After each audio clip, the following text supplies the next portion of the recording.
दोस्तों, जीवन में धोखा खाना भी बहुत ज़रूरी है, क्योंकि चलना माँ बाप सिखा देते हैं, लेकिन संभलना और सीखना खुद ही पड़ता है। जिंदगी बहुत छोटी है, इसलिए कभी भी इंसान का पीछा करने से कई गुना बेहतर है अपने सपनों को पूरा करना। जिंदगी में हंसते रहो, इसलिए नहीं कि आपके पास हंसने का कारण है, बल्कि इसलिए क्योंकि दुनिया को रत्ती भर फर्क नहीं पड़ता आपके आंसुओं से। चिल की ऊंची उड़ान देखकर चिड़िया डिप्रेशन में कभी नहीं आती, मगर इंसान की ऊंचाई देखकर इंसान खुद बहुत जल्दी डिप्रेशन में आ जाता है।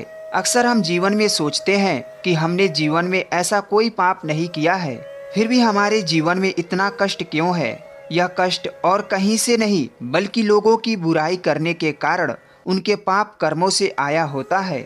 जो हम दूसरों की बुराई करते हैं, वही हमारे पास आ जाता है। बहुत समय पहले की बात है, एक गांव में एक गरीब पंडित रहा करता था।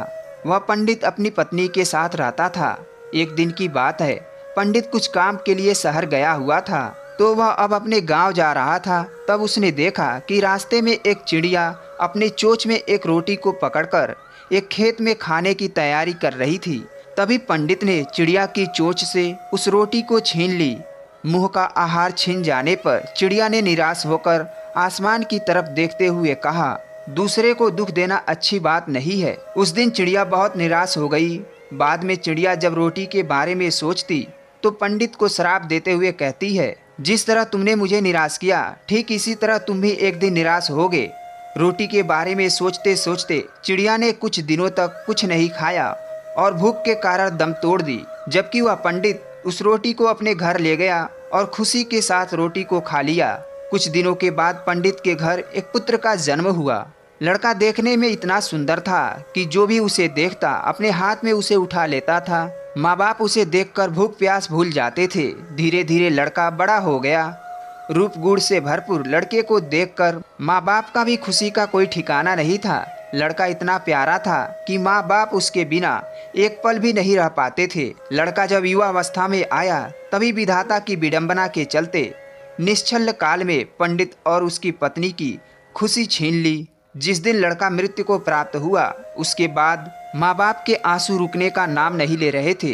दोनों ने खाना पीना छोड़ दिया और दिन रात दोनों छाती पीटते हुए कहते, पत्थर दिल यम ने हमसे मेरे बेटे को छीन लिया। पंडित को इस तरह रोते देख एक दिन यम ने पंडित के सपने में आकर कहा, तुम जो सिर पटक कर रो रहे हो बेटे के लिए, उस बेटे को देखना चाहते हो तो तुम्हें मेरी एक बात माननी होगी।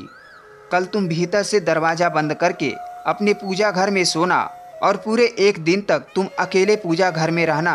अगले दिन पंडित ने अपने सपने के बारे में विस्तार से अपनी पत्नी को बताया और यम के कहे अनुसार पूजा घर के पास जाकर सो गया। जब पंडित को गहरी नींद आई, तब एक यमदूत वहां आया और पंडित का शरीर वहीं छोड़कर उसकी आत्मा को अपने साथ ही यमपुरी लेकर चला गया। यमपुरी में पंडित ने न जाने कितने सारे नज़ारे देखे। कहीं पापी को यमदूत कूट कूट कर दर्द दे रहे थे, तो कहीं भयंकर पापी को घसीटकर कांटों पर सुलाए जा रहे थे। कहीं झुंड बनाकर यमदूत घूम रहे थे, शोर मचा रहे थे। इस तरह जगह जगह अजीब अजीब मंजर देखकर पंडित के होश उड़ गए और डर के मारे वह कांपने लगा। यमदूत उसे यमराज के पास लेकर आया। डर के मारे थर थर काँप रहा पंडित को देखकर यमराज ने कहा, पुजारी डरो मत, तुम्हें यहाँ कुछ नहीं होगा। जरा तुम उस नौजवान की तरफ देखो, क्या उसमें कोई तुम्हारा बेटा है?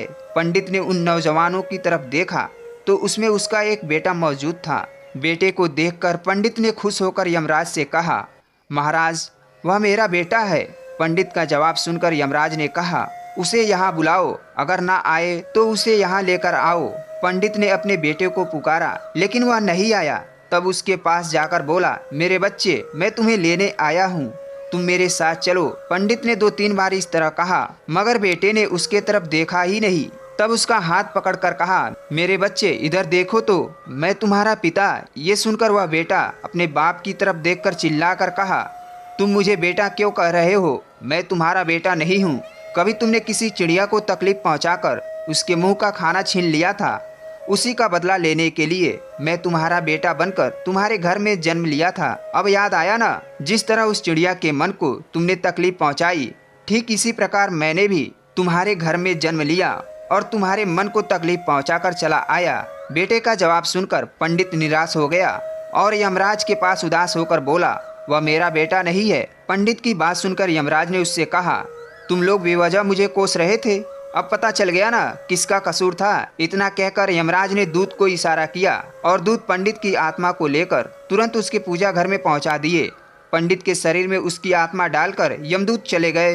पंडित जागते ही अपनी पत्नी को सारा का सारा सपना बता दिया और उसके बाद पंडित और उसकी पत्नी ने दिवंगत बेटे की याद में आंसू बहाना बंद कर दिए। किसी को बुरा बोलने, चुगली करना, बुराई करना, जलन व ईर्ष्या का भाव रखना, यह सब आपकी तरक्की व खुशियों को रोक देते हैं, आपके जीवन में गहरा प्रभाव डालते हैं। कर्म एक ऐसी जगह है जहां हमें उसे बुलाने की जरूरत नहीं पड़ती। हमने जो पकाया होता है हमें वही मिलता है। कर्म आखिरकार सामने आता ही है।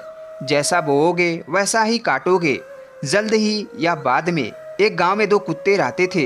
दोनों आपस में गहरे और अच्छे मित्र थे। साथ साथ रहते और साथ ही साथ सोते थे।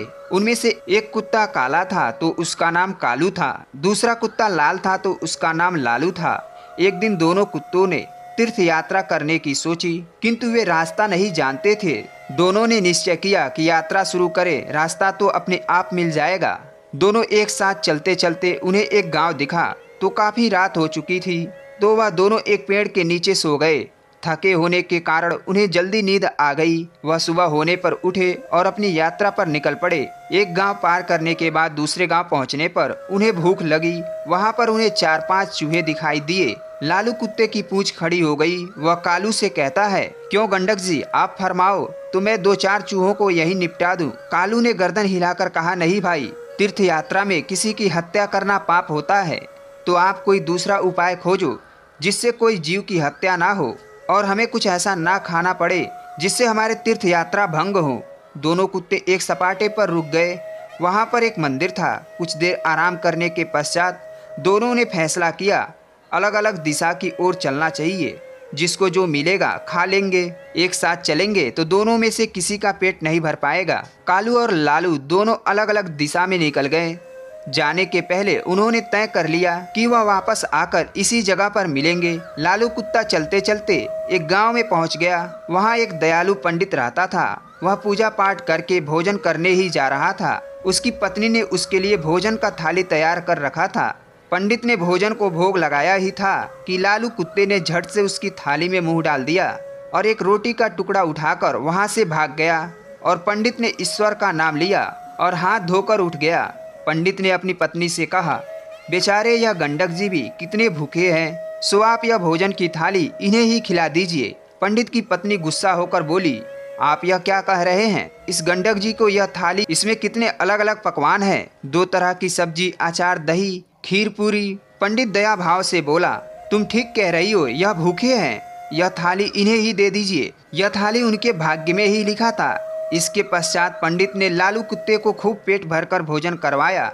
लालू ने उसे खूब आशीर्वाद दी। उधर कालू कुत्ता एक किसान के वहां पहुंचा। किसान अपने खेत में चक्कर लगा रहा था और जंगली जानवर को खेत से बाहर निकाल रहा था।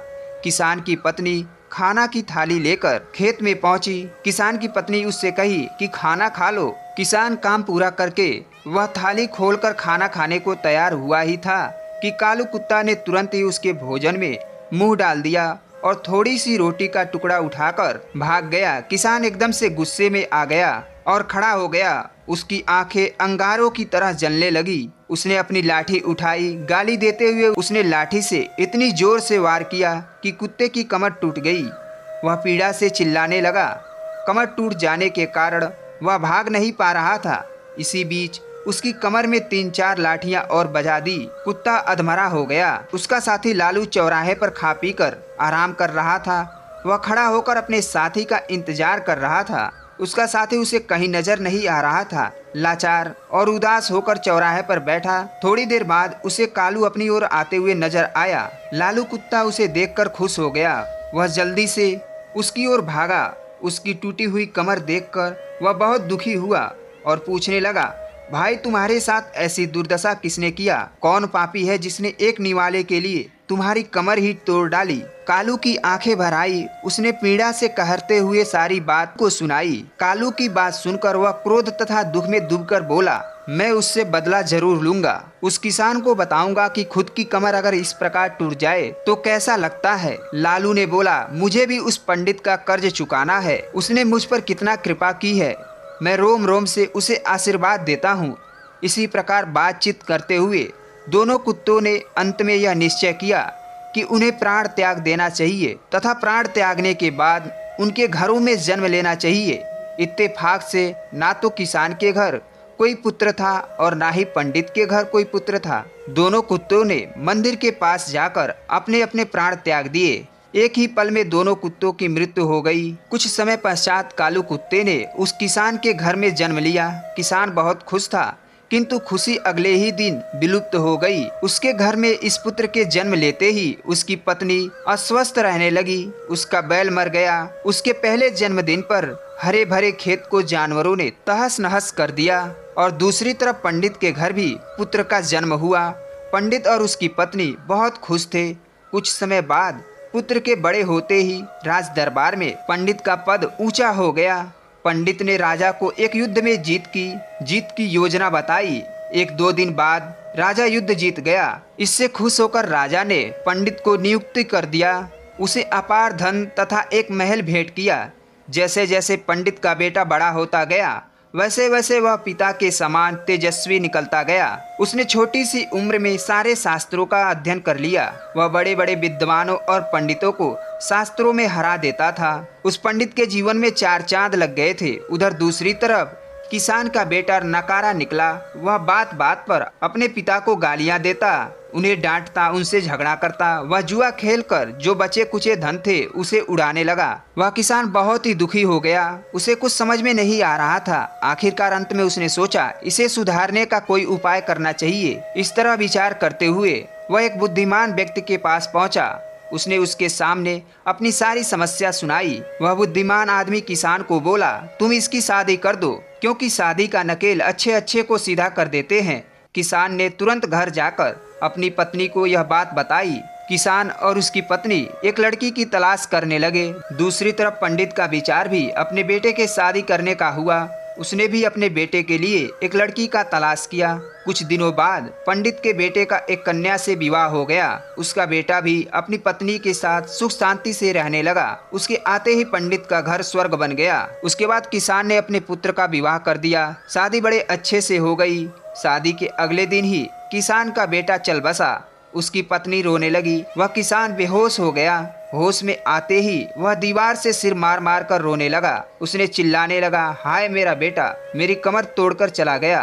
पंडित का बेटा उसी गांव में कथा कह रहा था, इस संसार में जो जैसा कर्म करता है उसे वैसा ही फल प्राप्त होता है। किसी भी व्यक्ति को 2 रंगों में कर्म का फल मिलता है। कर्म आखिरकार सामने आता ही है। जैसा बोओगे वैसा ही काटोगे।